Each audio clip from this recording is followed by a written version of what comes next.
ये बात खाली पीडब्ल्यूडी बच्चों तक ही अब सीमित नहीं रह गई है। जहाँ पर मैं बात करूँ कि ओएमआर शीट और फाइनल आंसर की से जब मैच किया गया तो स्कोर कुछ और बना, लेकिन जब फाइनल रिजल्ट निकला तो रिजल्ट कुछ और रहा।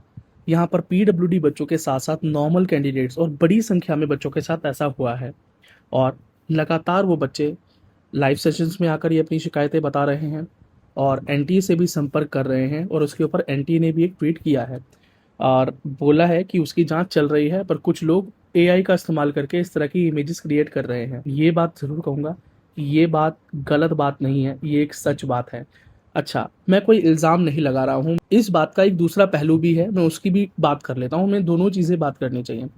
कुछ ऐसे बच्चे भी हैं जिनका ओएमआर से जब उन्होंने आंसर की से, तो उनका जो नंबर है वो उतने नहीं थे जितने कि नीट स्कोर में है। यानी फाइनल रिजल्ट जब आया है तो उनका स्कोर कुछ मार्क्स अधिक है। खैर, ऐसा होने वाले कैंडिडेट्स की संख्या कम है।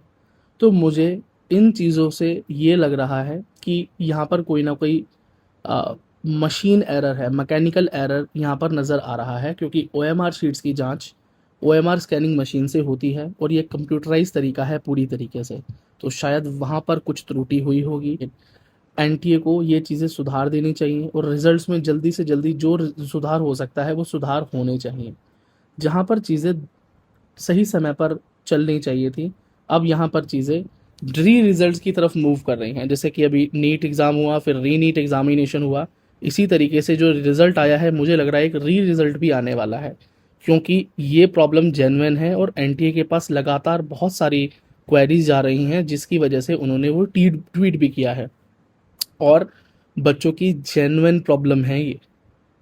तो मैं कोई इल्ज़ाम नहीं लगा रहा हूँ। जैसे मैंने यहाँ दोनों पहलू की बात की कि नंबर बड़े भी हैं कुछ बच्चों के और घटे हैं ज़्यादा बच्चों के, और जैसे कि उनकी रैंक ही बदल गई है। आपको पता है कुछ ही नंबर पर बहुत बड़ी रैंक के अंदर जो है वो चेंजेस आ जाते हैं, और बच्चे के भविष्य का सवाल है।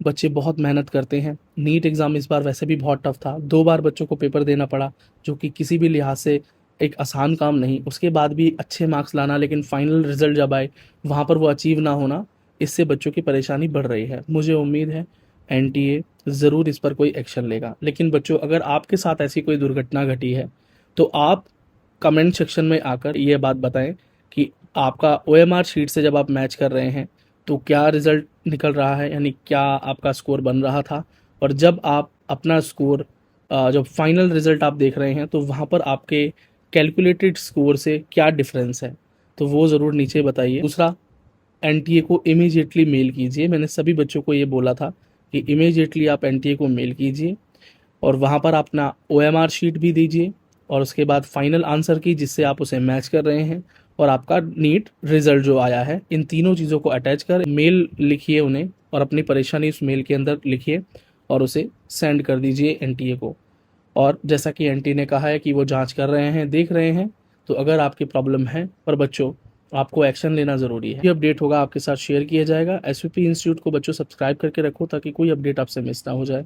और एसवीपी इंस्टीट्यूट आप सभी बच्चों के साथ है हमेशा।